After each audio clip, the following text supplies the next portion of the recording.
Olá, estamos de volta para a nossa 18ª aula do curso de Fundição e Soldagem. Na aula passada nós estudamos o processo de soldagem TIG. Nesta aula vamos estudar o processo de soldagem MIG-MAG. Então vamos dar uma olhada nos nossos tópicos de aula. Vamos iniciar com uma introdução para a contextualização do assunto e em seguida vamos passar a falar sobre o equipamento, o que irá envolver os gases de proteção, fonte de potência, eletrodos utilizados e a tocha de soldagem. Na sequência, vamos falar sobre os mecanismos de transferência de material e, em seguida, os parâmetros mais utilizados. No final, vamos falar sobre as vantagens e limitações do processo. Então, vamos iniciar a nossa aula. Então, fazendo a introdução sobre o assunto, a soldagem MIG-MAG, ou também conhecida como a soldagem arco-gás-metal, do inglês Gas Metal Arc Welding, segundo a nomenclatura e sigla utilizadas pela Associação Americana de Soldagem, é um processo de soldagem a arco que produz a união dos metais pelo aquecimento com um arco elétrico que é estabelecido entre um eletrodo metálico contínuo e consumível e a peça. A imagem do slide apresenta um zoom na região de fusão, onde temos a extremidade da tocha expondo este eletrodo consumível.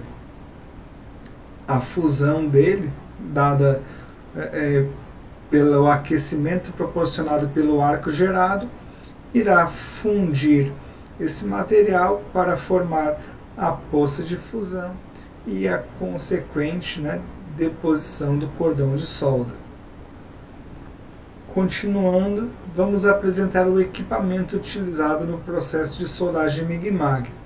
O equipamento básico para a soldagem MIG-MAG irá consistir na fonte de energia, a tocha de soldagem, a fonte de gás e o alimentador de arame. A imagem da esquerda apresenta uma foto mostrando essas principais partes do equipamento básico de soldagem. E a imagem da direita apresenta um esquemático mostrando como é a ligação entre essas partes. Vamos falar mais especificamente agora dos gases de proteção do processo MIG-MAG. A proteção do arco e poça de fusão é obtida através de um gás ou uma mistura de gases nesse processo. Se este gás é inerte, como por exemplo o argônio ou o hélio, o processo também é chamado de MIG, de Metal Inert Gas. Então, quando o gás utilizado para a proteção é inerte, o processo é chamado de MIG. Por outro lado, se este gás for ativo, como o CO2 ou misturas desses gases, o processo será chamado de MAG, que vem do inglês Metal Active Gas. Então, o gás inerte ele faz uma proteção, ele faz uma proteção, porém sem reagir, e o gás ativo, que vem do processo MAG, além de fazer a proteção da tocha de fusão, ele também faz reações com o metal que está sendo aplicado. Continuando, os gases de proteção são empregados para proteger o arco elétrico, a transferência do metal e a poça de fusão da contaminação atmosférica. Eles também influenciam o tipo de transferência, a incidência de respingos, a quantidade de fumos que ocorrem, a queima dos elementos de liga, a velocidade da soldagem, as propriedades mecânicas e, em contrapartida, os custos de produção e geometria do cordão. A imagem do slide mostra todo o aparato dos gases, com os cilindros de gás, os controladores de pressão e de fluxo associados à fonte de soldagem MIG-MAG e à tocha. Continuando, os gases inertes puros são, em geral, utilizados na soldagem de metais e ligas não ferrosas. As misturas de gases inertes com pequenas quantidades de gases ativos vão ser usadas geralmente na soldagem de aços ligados. Misturas mais ricas em gases ativos ou o CO2 puro vão ser usados na soldagem de aço carbono. O gás de proteção também vai influenciar no formato do cordão de solda, bem como na sua penetração, justamente pelas reações que ele pode realizar com o material fundido. Continuando, temos agora neste slide alguns exemplos de aplicação de material a ser soldado e a mistura de gás recomendada para essa ação. Então, por exemplo, para a soldagem de aços carbono ou aços baixa liga, temos essas possibilidades, essas recomendações de associação de gases. Veja que temos associações de gases inertes, como o argônio, e gases ativos. Para a soldagem de aços inoxidáveis, também temos outras recomendações de associações de gases. Continuando, a tabela deste slide apresenta a recomendação de aplicação de gases de proteção. Então, a melhor situação de gás a ser utilizado será aqui confrontada com a aplicação que se deseja, juntamente com a maneira, o modo de transferência de material, o material que será soldado e também a posição de soldagem que é mais adequada para cada situação. Continuando, agora falamos sobre as fontes de potência.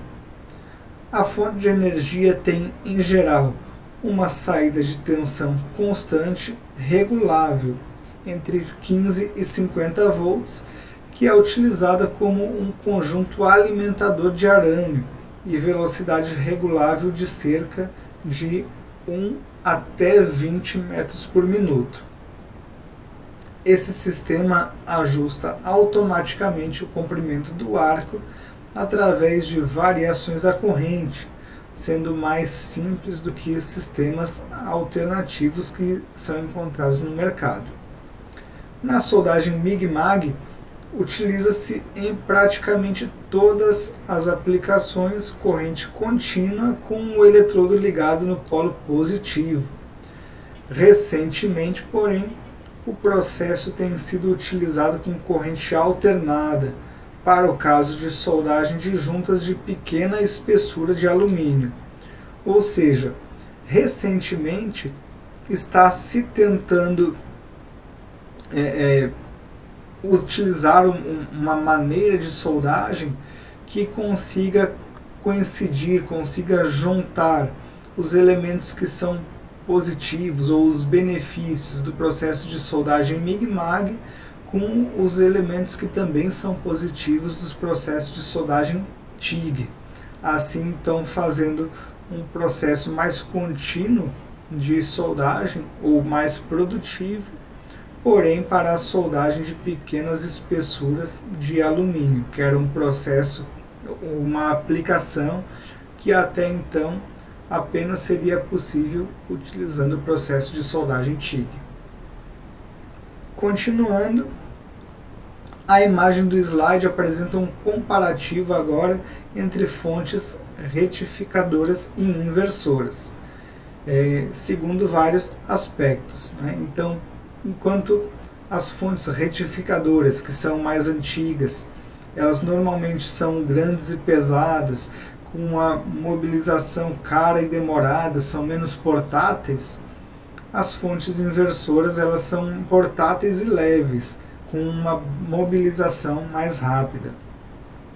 No caso das retificadoras, elas costumam ocupar mais espaço e têm maiores custos com logística. No caso das inversoras, elas possuem um tamanho menor, o que leva a um mais fácil armazenamento. No caso das fontes retificadoras, a manutenção delas costuma ser demorada e cara, peças maiores, mais pesadas e em grande quantidade. O tempo de reparo costuma ser maior. No caso das fontes inversoras, a manutenção se torna mais rápida, devido a ter menos peças e peças com menor custo. Em pouco tempo, a manutenção é realizada e essas fontes estão prontas para a utilização. No caso das fontes retificadoras, o controle é feito por alavanca, que se desgasta e tem pouca precisão. No caso das fontes inversoras, esses problemas são melhorados, são resolvidos com controle de parâmetro feito de maneira digital e extremamente preciso. No caso das fontes retificadoras, há um alto consumo de energia elétrica. Já no caso das fontes inversoras, a sua tecnologia faz com que o consumo tenha 50% menos de energia, ou seja, uma economia de energia elétrica com a sua utilização. Para o caso de fontes retificadoras, há um excesso de queimas e paradas, falta de sistema de segurança e proteção do equipamento. Já com as fontes inversoras, se tem proteção contra sobrecarga e instalação incorreta. E por fim, nas fontes retificadoras, há muita variação, o que diminui a qualidade, não assegura os parâmetros pré-fixados que se pretende trabalhar. Já no caso das fontes inversoras, há uma alta qualidade da solda com fidelidade aos parâmetros que foram selecionados. Continuando, agora passamos a falar sobre os eletrodos utilizados no processo de soldagem MIG-MAG. O processo é normalmente operado de forma semiautomática, podendo ser também mecanizado ou automatizado. E nesse caso, é o processo de soldagem a arco mais usado com robôs industriais. Isso se deve à sua produtividade alta. Ele trabalha com um ou mais arames contínuos, o que permite um alto fator de ocupação em elevadas densidades de corrente no eletrodo, ou seja, uma elevada taxa de deposição, e assim tende a apresentar uma elevada produtividade. Então, esses arames de aplicação contínua, eles se encontram enrolados em bobinas ou carretéis, e por isso eles tornam a produtividade maior para a aplicação, porque o robô, quando ele vai fazer a aplicação desta soldagem, com o acionamento da tocha, a alimentação vai se tornar contínua deste eletrodo, até que todo o carretel se desenrole, e só neste momento precisando ser trocado, substituído. Então a taxa de ocupação, a taxa de trabalho e assim a taxa de deposição de cordão de solda é muito maior, o que garante uma produtividade muito maior em relação aos processos de soldagem que foram vistos anteriormente. Continuando, como uma regra geral, as composições químicas do eletrodo e do metal base devem ser tão similares quanto possível. Isso inclui também a similaridade quanto às propriedades mecânicas e de resistência, ductilidade e tenacidade. Se formos lembrar, uma importante questão que já faz até parte da própria definição de soldagem é a manutenção das propriedades ao longo da junta. Então, para isso, elas devem ser tão similares quanto possível. Para o caso específico da soldagem com a atmosfera rica em CO2, os mesmos devem conter elementos desoxidantes, tais como silício e manganês, em percentuais determinados. Isso porque essa atmosfera de CO2, ou seja, um gás ativo, irá realizar a reação com o metal a ser trabalhado justamente para eliminar esses agentes contaminantes.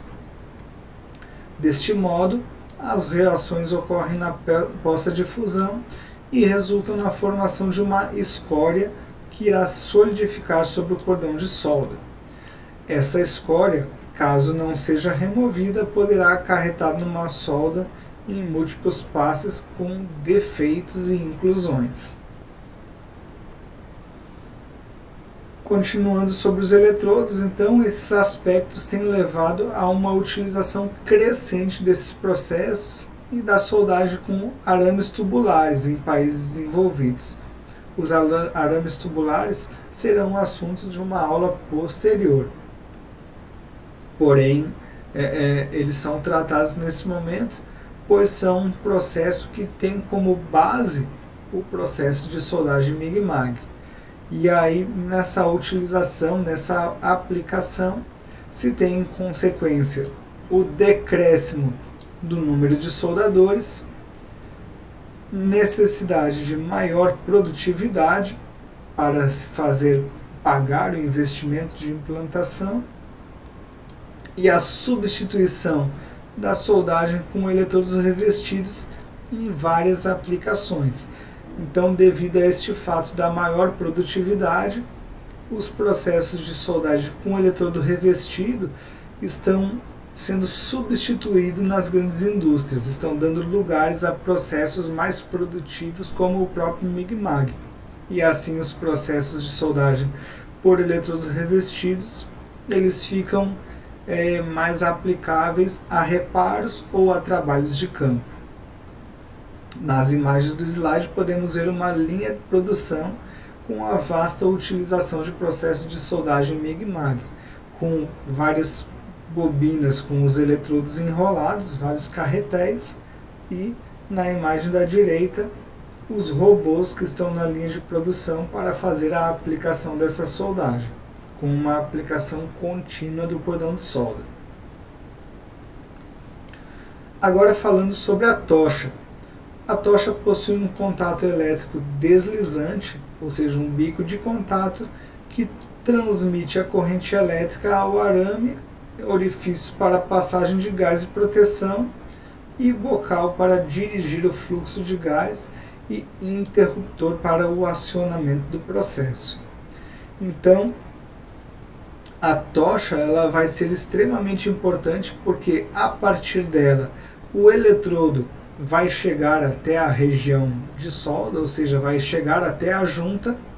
A tocha também vai permitir a passagem dos gases inerte e ativo que vão fazer a proteção desta poça de fusão e ainda permite a passagem da corrente que irá fazer a ignição deste arco, ou seja, a abertura deste arco elétrico. O alimentador do arame é composto basicamente por um motor, sistema de controle de velocidade do motor e rolos que irão fazer a impulsão deste arame. Então, juntamente com a fonte de soldagem, também temos o alimentador do arame que será responsável por essa alimentação contínua do eletrodo, tornando este processo mais produtivo. Diferentes tipos de tocha foram desenvolvidos para proporcionar o desempenho máximo na soldagem para diferentes tipos de aplicações. Esses diferentes tipos variam desde tochas para ciclos de trabalho pesados para atividades envolvendo altas correntes, até tochas leves para baixas correntes e soldagens fora de posição. Em ambos os casos, eles estão disponíveis com tochas refrigeradas a água ou secas, refrigeradas apenas pelo gás de proteção, e tochas com extremidades retas ou curvas. E aí vai depender também da aplicação, vai depender da situação de soldagem. Geralmente são adicionados sistemas de refrigeração na tocha para facilitar o seu manuseio. Nos casos em que são executados trabalhos com alta correntes, então para trabalhos com alta correntes, é possível usar uma tocha mais robusta.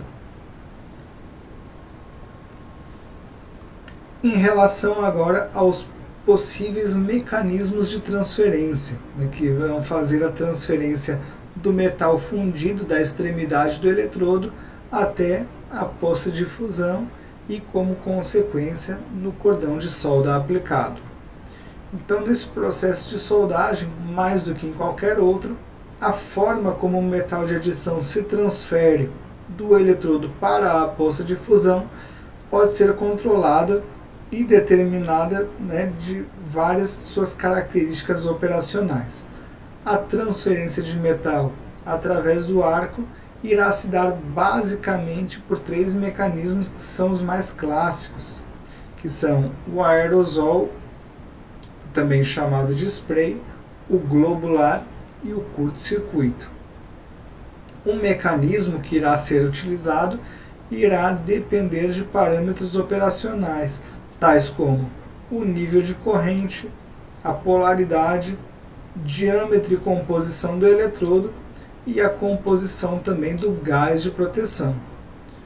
Fora esses, existe uma quarta forma de transferência, que é a pulsada, e é possível com um equipamento especial, ou seja, não é toda a fonte que irá permitir o mecanismo de transferência pulsada.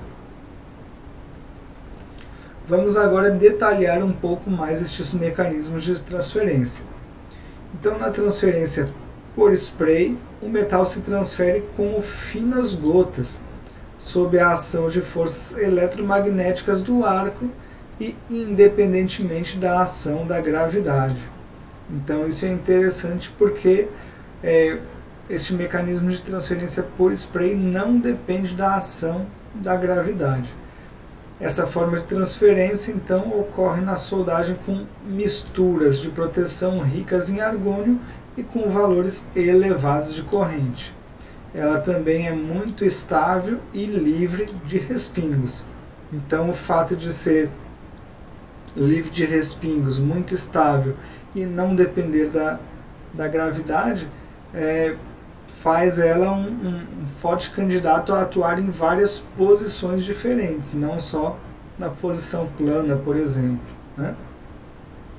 Infelizmente, porém, a necessidade de correntes elevadas torna difícil a sua aplicação fora da posição plana.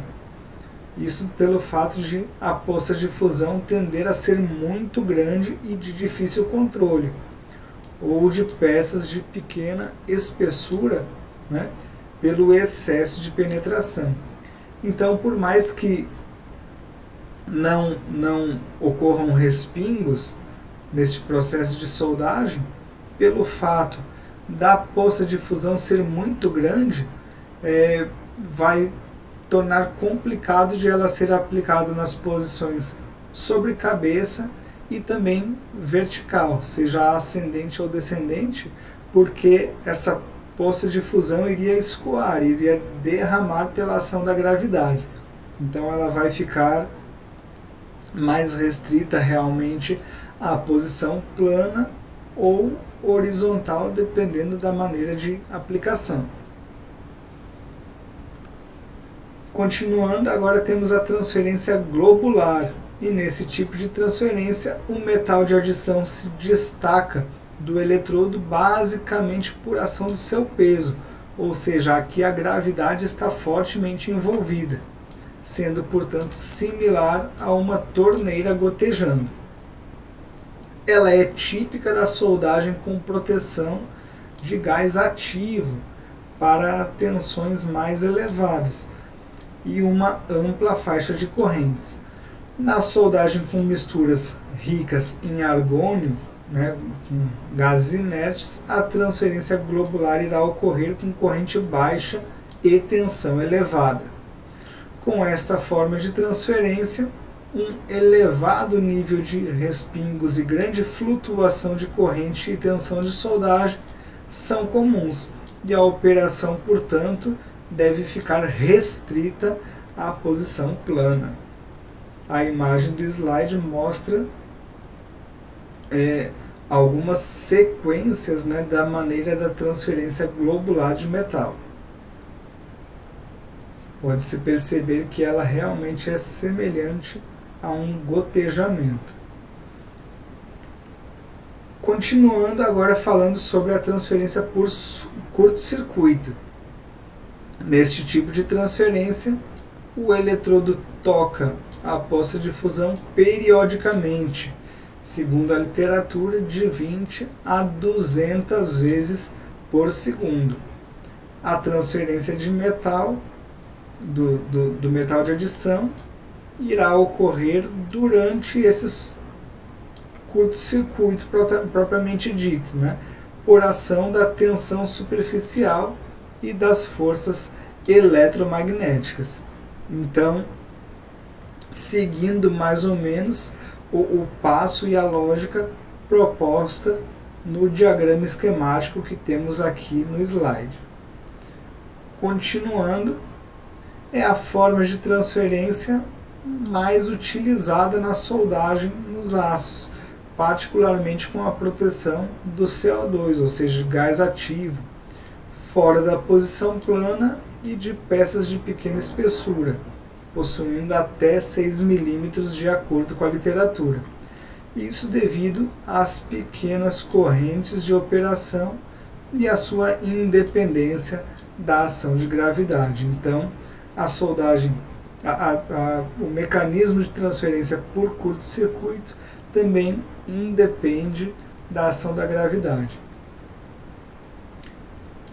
O elevado nível de respingos e uma tendência à falta de fusão da junta, principalmente para juntas de grande espessura, são alguns problemas encontrados deste tipo de operação.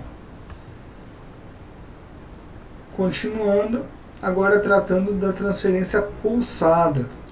Ela é conseguida com fontes especiais que impõem uma forma especial de corrente de soldagem, a qual é caracterizada por pulsos periódicos de alta corrente. Esta pulsação permite uma transferência spray com valores médios de corrente inferiores aos valores nos quais esta forma de transferência ocorre normalmente. Então, nesse tipo de transferência pulsada, é um processo, um mecanismo de transferência mais recente, no qual tentou-se unir algumas particularidades, algumas características da transferência com spray juntamente com a transferência por curto-circuito.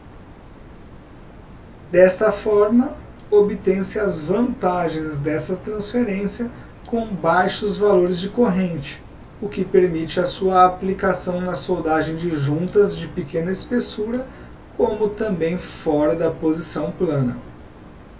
As maiores limitações que se tem para esse mecanismo de transferência, né, são na forma de operação, são a sua maior complexidade de operação e a necessidade de equipamentos especiais, ou seja, equipamentos que são mais complexos e por esse motivo têm um custo mais elevado.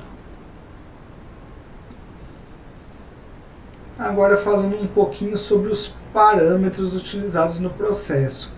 A tabela do slide é interessante por ser uma tabela bem completa que recomenda os melhores parâmetros para a soldagem MIG-MAG. Então, pode-se ver que em relação ao material que precisa ser soldado, ela traz uma sugestão de arame mais aplicável para este trabalho, traz sugestão de associação de gases e valores sugeridos, valores de vazão, inclusive. Traz sugestão de bitola do arame a ser utilizado e também em relação à espessura da chapa, né? Isso de acordo com a tensão e velocidade do arame. Então, dependendo da necessidade, dependendo da aplicação, do serviço de soldagem que se vai realizar, pode-se realizar uma associação, né, de informações dessa tabela para se descobrir os melhores parâmetros a serem trabalhados no processo. E por fim, vamos apresentar vantagens, limitações e aplicações do processo Mig-Mag. Em relação às vantagens e limitações, temos um processo com eletrodo contínuo, o que proporciona uma maior produtividade em relação aos processos vistos anteriormente, permite a soldagem em qualquer posição, isso irá depender da maneira de transferência de metal que será aplicada, possui uma elevada taxa de deposição no metal, elevada penetração, pode-se soldar diferentes ligas metálicas a partir deste processo, exige pouca limpeza após a soldagem, um equipamento relativamente caro e complexo, não tão portável como nos outros casos, pode apresentar dificuldade para soldar juntas de acesso restrito, justamente por ter mais peças associadas ao equipamento, como por exemplo os próprios cilindros de gás. Proteção do arco é sensível a correntes de ar, como a proteção do arco é feita basicamente pelos gases inerte e ativo, então uma corrente de ar pode deslocar esses gases e deixando a proteção falha deste arco, e assim deixando o arco, né, mais sensível. Pode gerar elevada quantidade de respingos, dependendo também dos parâmetros associados e da maneira de transferência de metal. Em relação às aplicações, para soldagem de ligas ferrosas e também não ferrosas, soldagens de carrocerias e estruturas de veículos e também soldagens de tubulação, entre outros. Bom, por enquanto vamos ficando por aqui e até a próxima aula.